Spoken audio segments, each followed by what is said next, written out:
Hey guys, DJStrider here. If you were hoping to see me die again in another episode of Ballistic, well, I'm sorry to disappoint, but I'm here to talk about the game, basically, and various things about the game. And in this video you'll also see more gameplay that I've done and previously recorded that is perhaps slightly better than the live commentary gameplays I've done. So, Ballistic is a game by Rumble Games, and it's their first-person shooter. The art style is quite similar to Team Fortress 2, but it doesn't have the same kind of novelty to it, where Team Fortress 2 has all that voice acting and all that sort of comedic content to it. Ballistic is based on how it looks and the type of gameplay that happens. It looks to be something that could perhaps be a more serious type of first-person shooter. It's got a limited number of maps, and they're mirrored in the center, which could potentially be a bad thing. I think there's only about 4 maps from what I've seen so far, and the center point is usually where the hill is when you play a King of the Hill match, such as in the Wonderdome map. The ruins in the center is where the hill is located. In the Sun Square Mall map, the hill is basically where the 2 sets of stairs come down and meet. Both halves of the map each contain a spawn point for the red team and for the blue team, and they are basically identical in the number of doorways that they have and where they lead to. Again, this isn't necessarily a bad thing. However, spawn points such as these with mirrored content does make it quite easy for spawn camping. And despite having a similar art style to Team Fortress 2, it doesn't have that same type of gameplay, where although Team Fortress 2 has set spawn points, you can't exactly spawn camp considering the type of gameplay you have to do.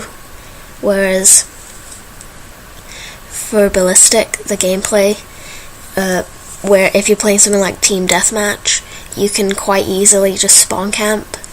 Same with King of the Hill, really. Once you've got the hill secured, you can just spawn camp and prevent the other team from gaining access and scoring points. The weaponry that is used in Ballistic is quite simple, I suppose, because of the art style, and these weapons have been compared to another game which you can also find on Congregate. It's called Contract Wars, and that's played in Flash, and the 2 games have very different art styles, so it makes sense for the weapons to have a sort of different feel to them. But they are just video games, and the weapons aren't real, and they're just digital representations. But I can see where people are coming from, saying that the weapons in Ballistic don't feel realistic, people shouldn't spend money on that kind of game.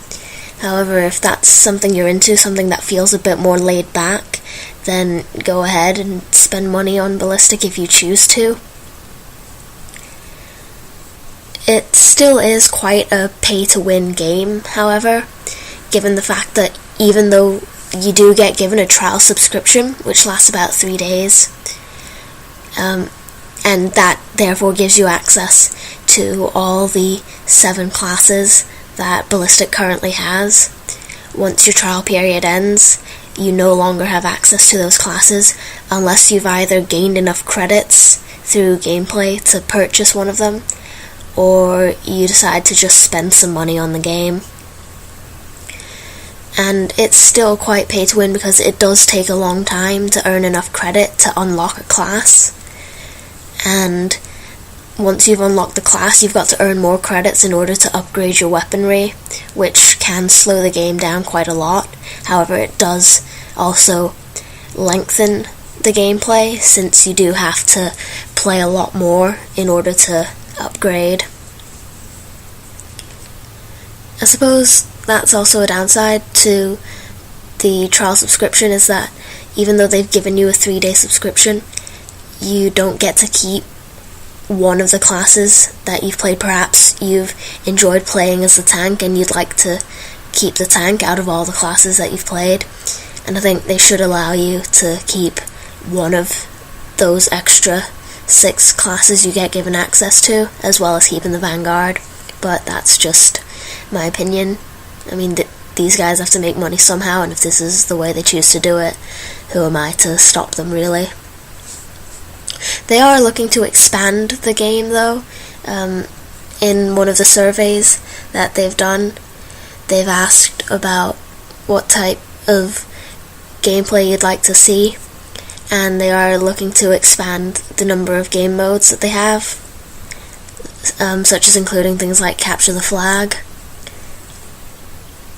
One of the interesting things about the game that I haven't seen in other first-person shooters is skill trees.